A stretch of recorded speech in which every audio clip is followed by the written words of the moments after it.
How's everybody doing? It is Tuesday, day 2 of 13 Nights of Tiki Frights. 13 Nights of Tiki Frights is put on by us, The Search for Tiki, and it is sponsored by Art of Scooter, who's an amazing artist. And every day for the next, tonight and 11 more nights, we're giving away a Tiki mug, and we're also interviewing an incredibly talented Tiki artist known for their work in the Tiki community. People are starting to join. I see Biggs is in. Biggs is going to be our guest tonight, Mike Biggs. But Bruin apparently wants to say hello. So, first things first, everybody say hello to Bruin. But Bruin, I can't hold you for this whole. It's good to see everybody popping in. Day 2 of 13 Nights of Tiki Frights. The giveaway for tonight is Handmade in Astoria, the Mutant Skull, Never Say Die, 2018 Monk Tiki. They've done a few different versions of this one. They have a lava drip one. This is the regular edition, which is like a white. It's like an off-white tan mug. But we're going to be giving away this mug at the end of the stream tonight. So stay tuned for that. We haven't closed out the contest yet. So if you have not entered to win this mug, you can still do it. Go to thesearchfortiki.com and click the banner that shows that logo, the 13 Nights of Tiki Frights, and you can enter this contest as long as you do it probably in the next 20 minutes. In addition to that, we have a carving contest going on.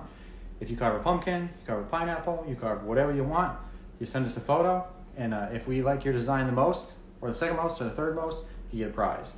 The number one prize is the Enchanted Tiki Drummer Box. There you go. It is inspired by the Enchanted Tiki Room at Disneyland and Walt Disney World. And it is long sold out official Art of Disney piece. So that is the carving contest. And without further ado, pick me. Big Daddy's Bear Cave. I've been seeing a lot of your photos on the Search for Tiki and they look awesome. So thank you for building our community and sharing those photos with everyone of your mugs. And let's see.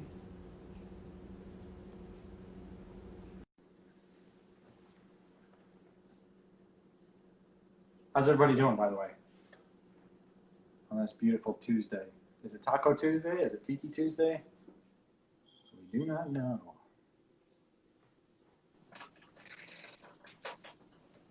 There he is. Hi. How's it going, man? Good. Cheers. Cheers. What are you drinking? It's just a simple vodka and OJ and some ginger beer. Nice. I'm cheating. I'm not very tiki, but I did do the Halloween thing. I got my Sleepy Hollow glass. Nice. So we got that.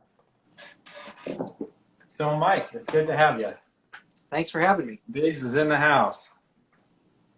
And people love your mugs, man. I still haven't been able to successfully secure myself one of those fortune tellers, which something tells me I don't think they're being made anymore. No, they're not being made right now, but they might come back later. Fingers crossed. Otherwise, I'm paying those eBay prices. So a little bit about you and your backstory. You had 10 years experience as a tattoo artist, correct? Yeah, a little over 10 years, more like 13 years. Yep. Doing tattoos. In Vegas. Yep. Yep. Yeah, I was born and raised. Do you still live in Vegas? Yeah, I'm here in Vegas. I was born and raised here, so I've been here my whole life. How has that impacted you? Like, have you been to Frankie's Tiki Room? Yeah, I've been to Tiki Bar goer. Yeah, I've been there a few times. They got to get some of your mugs. Yeah, that would be cool. I tried to get in with Frankie's mugs, but it's pretty tough. Yeah.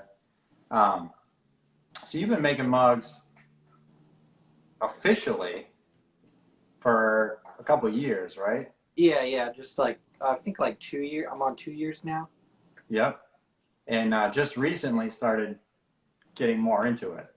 Yeah, for sure. Especially since I stopped tattooing, I decided to do this full time. So I think that was a good choice, and I'm really liking it. It seems to be working out well for you so far. Yeah, I was Your able to really Rummy Mummy dig in. Kickstarter was funded in like what, 6 minutes? Yeah, the Kickstarter Something did really ridiculous. well. That was like my first one. I just wanted to do. I kind of teamed up with Monk Tiki on that one, and they helped me produce it through their import line. Yep. So And you I'm have like, some available now still, right? Is that correct? They came yeah, back? yeah, just like the leftovers, the small limited amount of leftovers I have, and that link to that. I think it's called Backer Kit. It's kind of like after the Kickstarter, you get to throw all of your extras onto a Okay. website. So that link is on my my bio and my Instagram. So you can still secure one, and then there's like a bone black and white one, and then Yep. I think you call it a moldy green. Yeah, yeah, yeah. For That's my people that favorite. don't know, it's like an Egyptian style mummy with Yeah, burial wrappings yeah. around I it. think that's the route. I like this one. Yeah, there he is. There he is. That's a sick mug. Thanks, man. This is like my first mug that I thought I did a really good job on, and decided to take that extra step and get it produced in a Yep, larger quantity. it looks really good. How did you? How did you get into ceramics? Coming from a tattoo artist. Well, I definitely was sculpting a lot before I did ceramics. So I was doing I made like life-size gremlins, and I did a lot of little stuff. I used to go to a show called Designer Con in Anaheim, Yep. and well, it was in Pasadena before that. But that's like my favorite show. I did a lot more kind of like resin sculptures of things that I made. Um, but then I don't know what happened. I just kind of fell into the whole, I want to make a mug. And after seeing all these cool mugs and stuff, I decided to get into slip casting and ceramics. As it happens to so many people. Yeah. And now I'm like obsessed with it, so I can't stop. Do you just 24/7 work on mugs? 24/7, just Yeah. constantly. I think my wife is sick of the word mold. Talking about mold, I'm gonna go in the garage and mold this or something. That's pretty funny.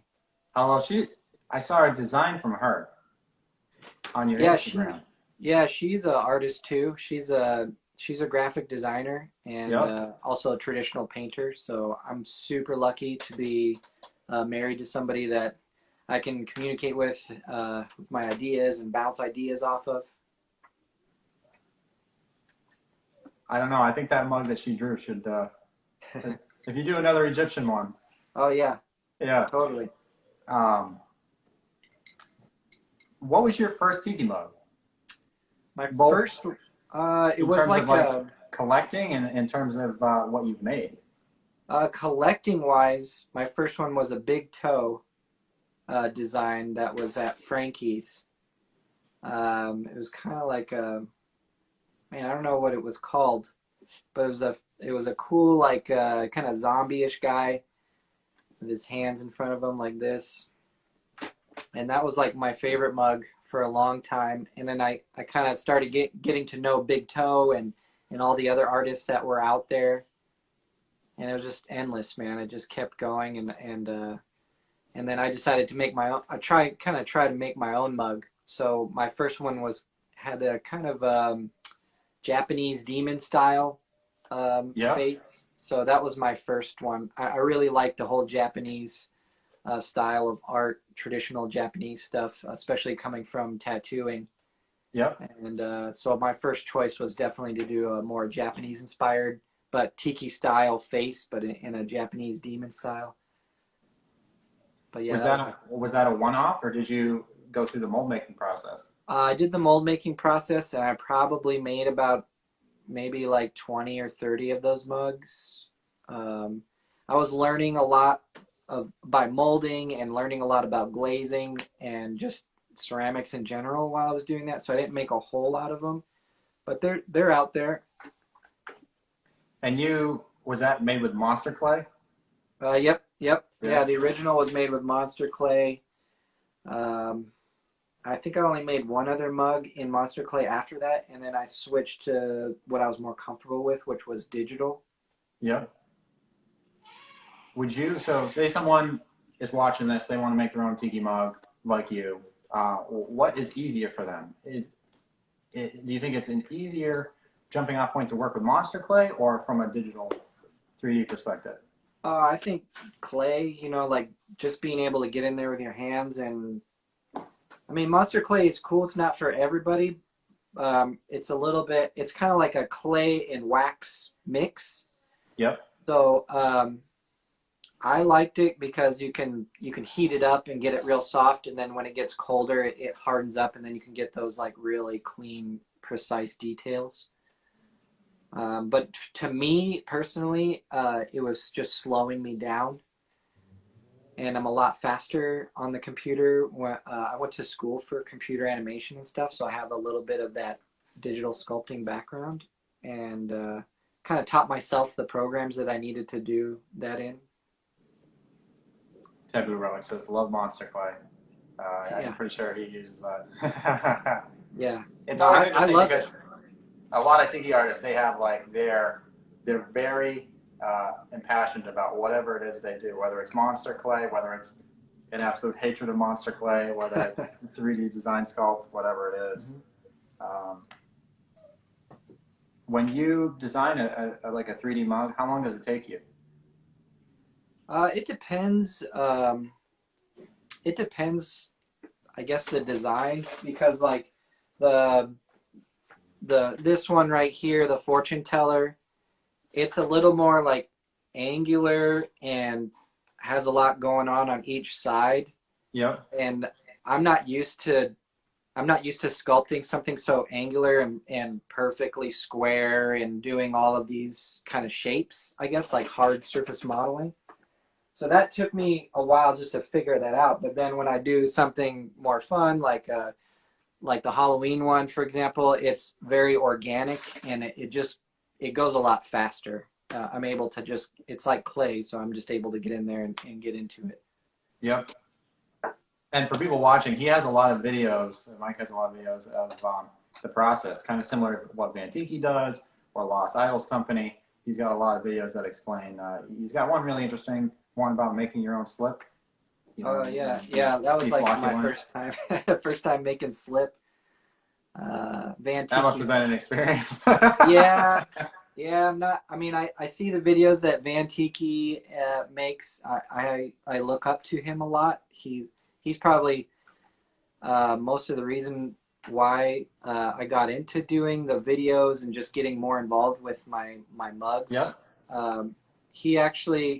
He's a really nice dude, and he answers a lot of my questions when I ask him. I probably bugged the crap out of him about certain things, but he was nice enough to share some knowledge with me. And Monk Tiki did the same. I was able to ask some questions here and there.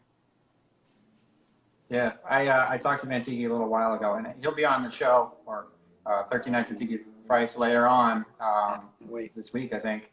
But he was talking about the motivation behind his Tiki Technical Tuesday videos. Is kind of like Tiki mugs are kind of mysterious, and people see the price point and they're like, "Oh my God, they're so expensive," but they don't realize all the work that goes into it. So those videos that Van Tiki does, that you do, Lost Idols Company, they really kind of demystify the process for a lot of people, and it gets more people involved. It sounds like absolutely. That impacted you too. Yeah, I'm just I like to show people that I'm just one dude doing this, and it's all handmade from start to finish. I'm concepting and sculpting, and then I'm sculpting digitally, which I'm sure a lot of people aren't doing, but I just want people to see how much work goes into a mug, and that's what the videos show. The whole process is crazy. Yep. I didn't like it at first, especially the molding process. I had to kind of teach myself and make a lot of mistakes, and I think after doing it for so long, you get used to it, and now it's a very zen thing for me. Kind of like, I don't know how to explain it. I used to hate molding and stuff like that, but now I take my time and I really enjoy the whole process. It's just kind of a cathartic Yeah. thing. Yeah, I can see that. Have you, in your experience, obviously learning how to make tiki mugs, had any like real big failures that you could share in terms of the process? Uh, yeah. I mean, there's like, I think every single time you open the kiln to like, It's scary. dude, it's like you just have to pray and cross your fingers, and then that first opening after glazed them and fired them, that shit is that's really stressful. And but yeah, just seeing things like come out of the kiln and they didn't come out anywhere close to the color or style you were trying to go for. I think Yep. glazing is the hardest thing. You have to make mistakes. It's all experimenting. They might show you a picture of what this color looks like at a certain temperature and a certain way of layering it or painting it on or spraying it on. But when you do it and fire it in your kiln, sometimes it comes out like baby poop brown, and you're looking for a blue or something. I don't know. It's weird. It's a lot of experimenting. So that's why you do lots of tests. I've learned to do tests, and then as soon as you test a bunch of different ways of doing it, then you're able to reproduce that. Lots of notes, lots of note writing, and it's a crazy process. I don't even know how I'm doing it. Do you do, so I know Van Tiki, he's got his little figurines for glaze testing. Lost Idols has the little skulls. Do you have like something you use for Nope. testing glaze? I ruin lots of mugs. You go on. I don't care. I don't care to take the time to make an extra thing to test. I probably should. I love how they do that, but I just cast a bunch of mugs and then take some of them and test that way. Because I want to see what it looks like on the actual mug. I don't want to see it on another sculpture and then do it on my mug, and then I'm like, oh, I don't really like how this turned out. So I just do it straight on the mug and test it that way. And then if I fuck up and it doesn't look good, I just give that mug to somebody or keep it for myself and put a bunch of pencils in it or something. I don't know. Or just throw it in the trash. Oh no.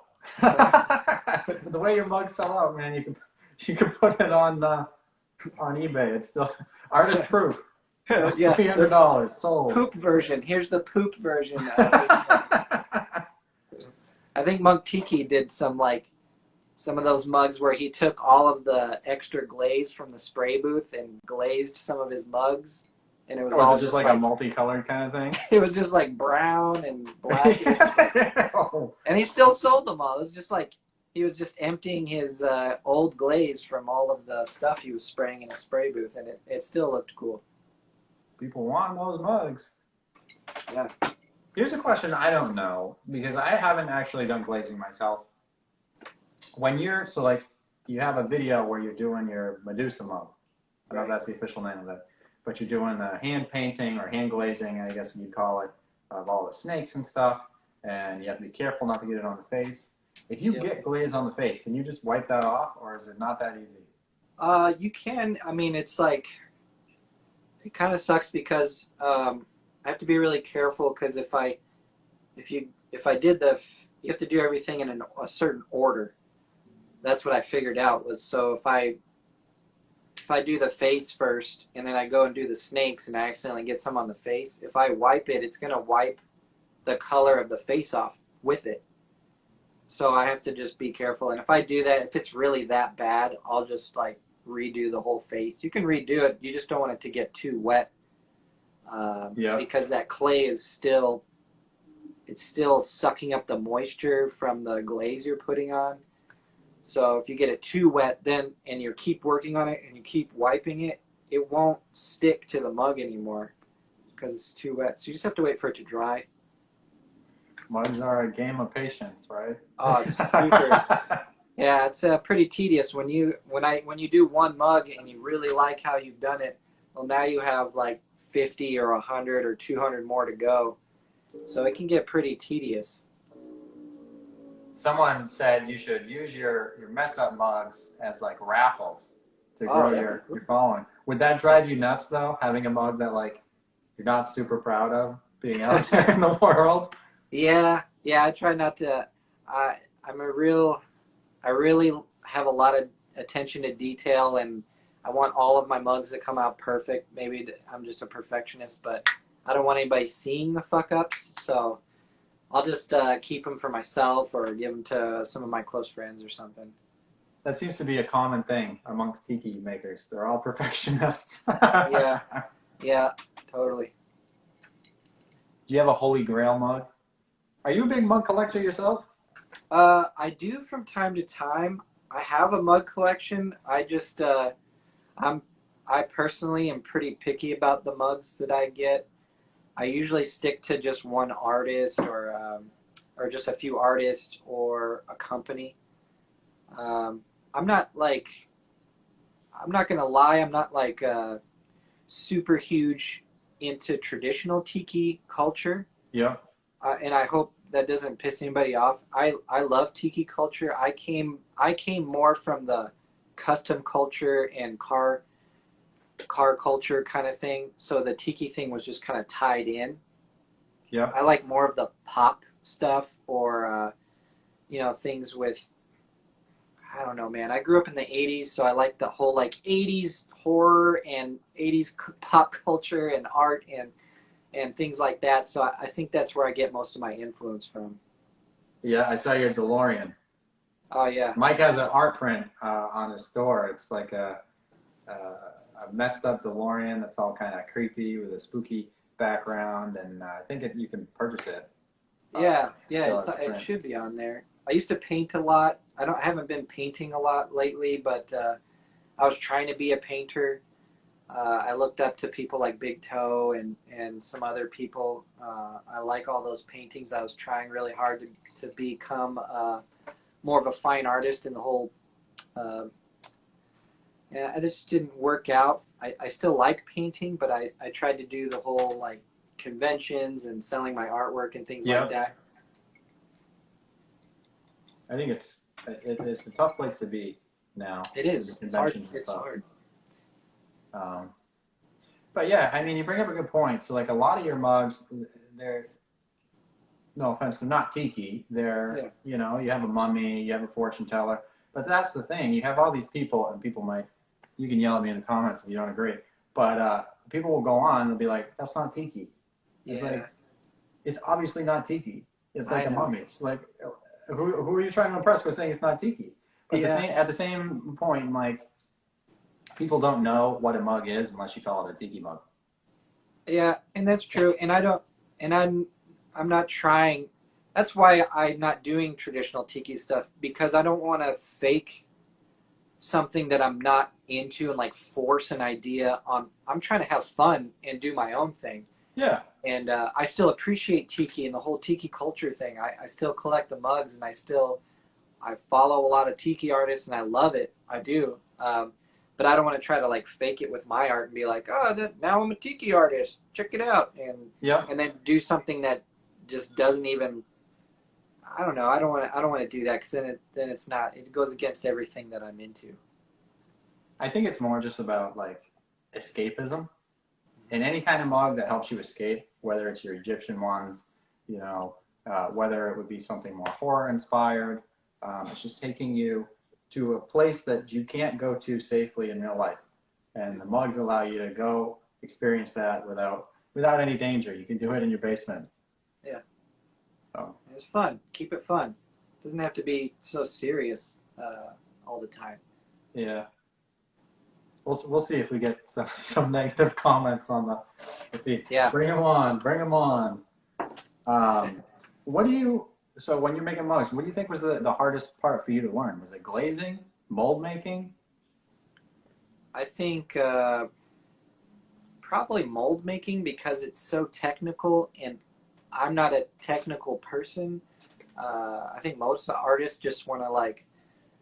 I think not everybody, but you just want to like make the thing and paint it and have fun with it. But when it comes to molding, it takes a lot of practice and technical know-how. Um, so I think that was the hardest part is just getting into mold making. But once you do it a few times, and you kind of make mistakes and you see what you can do to get better in the next mug, it gets better. You just have to take your time. You can't do it. I mean, you could, but you shouldn't do a mold in one day. You should really take your time, do it right the first time so everything comes out real clean and doesn't get stuck in the process. That way, when you're casting and you're making a bunch of mugs, you're not having to fix a million mugs. Fix your mistakes. Do it the first time. Yeah, It'll save you a whole lot of trouble. Yeah, that's what I've learned anyway. I think I've heard you say that your 3D printer has a name. Yeah, it's alpaca. Alpaca. Is there a story behind that? No, that's just it's like when you get the 3D printer, they instead of a serial number, they give you like a name or like a 2-word name for your printer. That is only for your printer. So when you call in tech support or you try to connect to the internet with it, it'll have that name across it, and that's like your serial number. Okay, so you didn't pick it. No. They said, "Here's your printer. It's alpaca." Yep. That's pretty good. I think it's like two things. It's like, I think mine was clean alpaca or something like that. I don't know. So your Kickstarter obviously was super successful. For people that are just trying to get in and become a tiki mug artist, would you recommend Kickstarter? I think so. I think you have to. That was my first Kickstarter, so I did a lot of homework and also had help. So it wasn't all just me doing it. Yeah. I actually have a business partner just for that part of my business.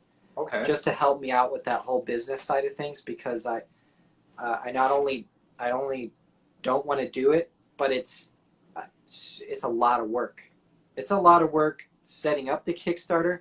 Although I did do the whole video, which is sick. Yeah, thank you. That was like the first time really messing around with video editing and learning some programs like Adobe Premiere. Yeah. And learning the green screen thing, and I had a lot of fun making that video. It took me a long time, but it came out really, really well, and I was really happy with it. So just doing the video was fun for me.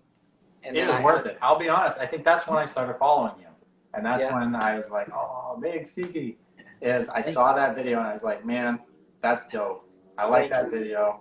I want more." It was a lot of work. I put a lot of work into that video, so I've already started my next video for my next Kickstarter. So yeah, it's a lot of work, but it's fun. Any idea when we can expect that? Probably in the next month or two. Yeah. The next one is definitely Medusa. The next Kickstarter is the Medusa one.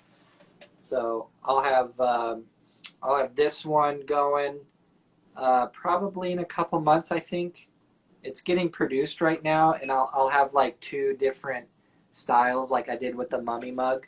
Yep.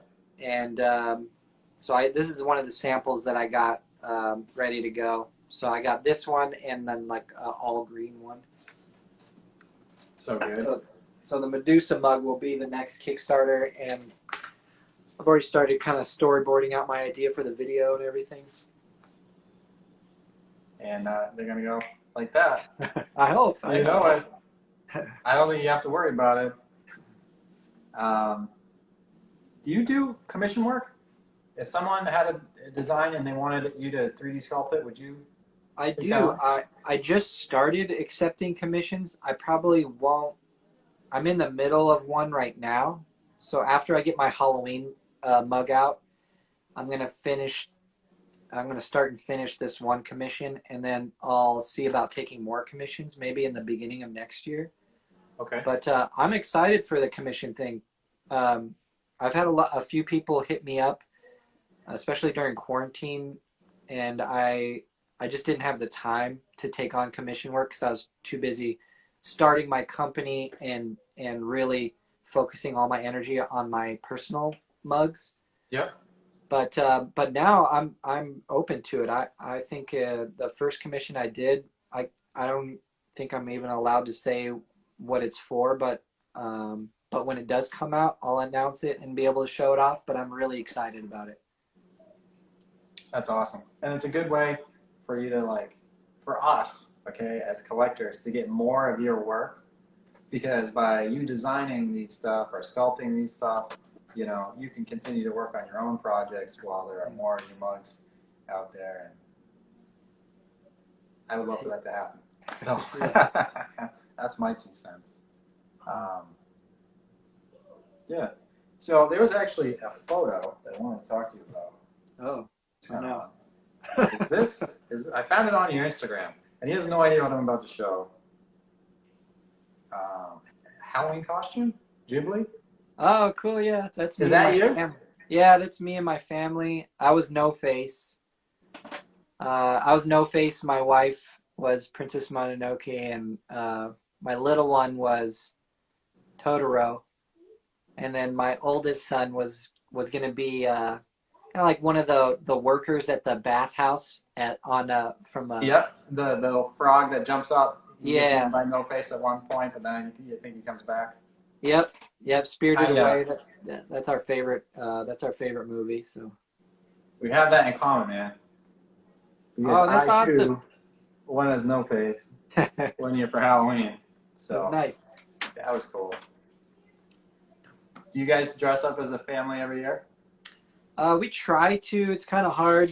Sometimes the kids they have like their own idea. Yeah. I think that's probably the only time we ever got together and did all the same theme was that one. So that was really cool. I enjoyed seeing that. What I personally did not enjoy, I am terrified, absolutely terrified. In like horror movies or whatever, I can do them all, but nothing like Annabelle. Okay, Annabelle 2 scares me.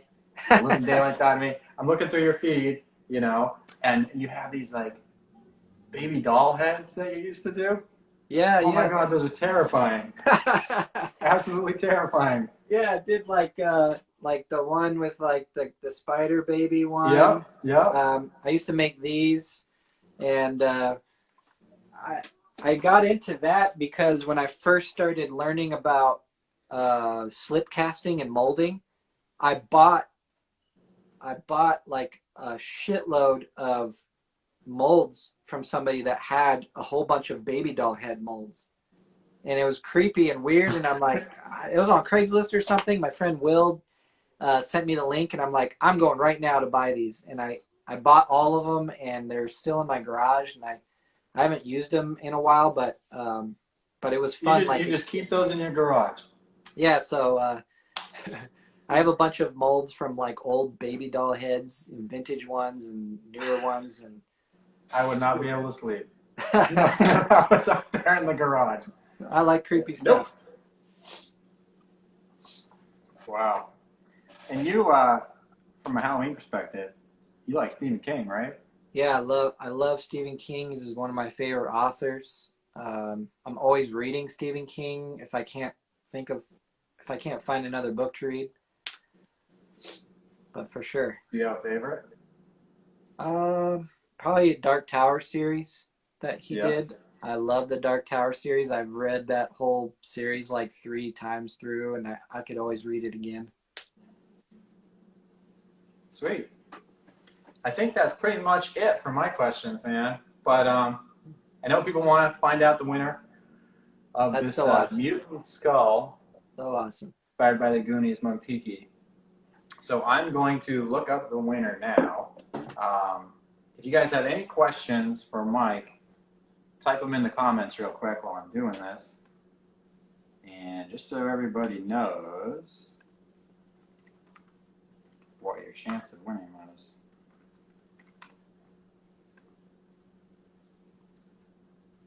1 in 648. So that's what we had.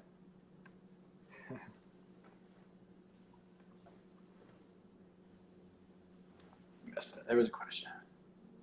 Oh, will you have more pumpkins? Come on, bro. Yeah, I mean, I decided to only do 50, but if I do another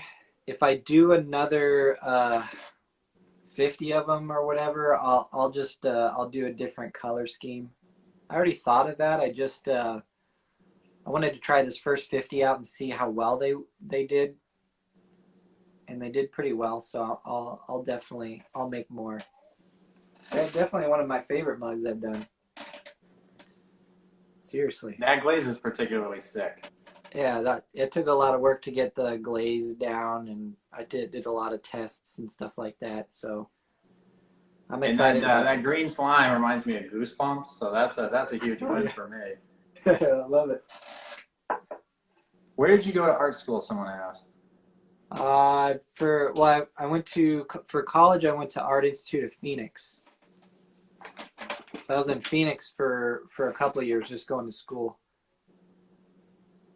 They want the mug, man. They're all, give me the mug, give me the mug. And someone said earlier they're going to start rummaging through your trash now that they know that you're throwing out. No! Oh my God. All right. So, the winner was number 443. And I'm probably going to slaughter this person's name, so I apologize in advance. It's Brian Kalohi. So, Brian Kalohi, if you are watching, congratulations. Congratulations. We will contact you within 24 hours. You just have to reply, give us your shipping address, and you want them up. The next giveaway is going to be, and this link will go live probably around 10 o'clock. It takes me a couple minutes to flip it over. This bad boy, which is inspired by the Creature from the Black Lagoon, and it's Max's South Seas Hideaway mug. This just came out by Derek. It's a very cool mug. You'll be able to enter this giveaway for another essentially 23 hours. And tomorrow we will have another interview with Warren Clay.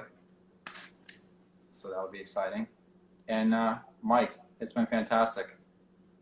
Thank you so much. Thank you so much. I appreciate it. You're a wealth of information, and from some of the questions, it sounds like you help a lot of people out, and that's really cool. So, It is. Thank you so much for joining us, and everybody, I hope you have a good night. All right, And, thank you. If you missed the beginning of this, it'll be posted on the Instagram, so you can check it out. Cool. Thanks, man. All right, Have a good night. Later.